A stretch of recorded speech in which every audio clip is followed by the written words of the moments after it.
Okay, say hi po tayo sa video po natin, ma'am. Ayan. So, ayan, Lusok Cave. Ayan, to, takano kay kayo, ma'am? From Sagada. Ayan, from Sagada, ayan. So, first time yung may team, ma'am, kay matanakan ta oray da kami mo lang to. First time mo gamin dito. Ayan. First time mo muna nga kadwada kay kami tatangal daw, ma'am. Ayan. Okay, so last 2014-15 kayo, ma'am, dahil pagdidikusan tayo, di maniputing ka nagibungat ti kuweba. Ngam tatan may parit na kami nen. Oh, amo yung napay nga parit na, ma'am. Han. Oh, iniktan da kami may 15,000 nga tilapia karpa kung may babasik na kiwon ko na da. Oh. Ada ba nakita yung mga labas na, ma'am? 15,000 nga dayay ang pay.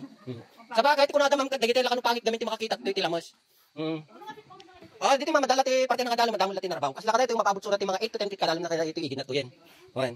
Oh, so bali las exitan tayo tumut mami sa kulay orange yung ato ah. Yan, hanging bridge data. Oh, bali data hanging bridge tayo ma'am, kat may sulat ti paleta lang tikok na pinagsilpo-silpuda. Yan. So kaano nga kargaw na itama mo mapabot mo sulat ti mga 1,000 kilos to 1,500 kaano nga kargaw na ita hanging bridge tayo. Oh, may tanong mo kid nga data hanging bridge ti plastic kun dati bang kayo nga plastic sara kay sa dayta nga plastic.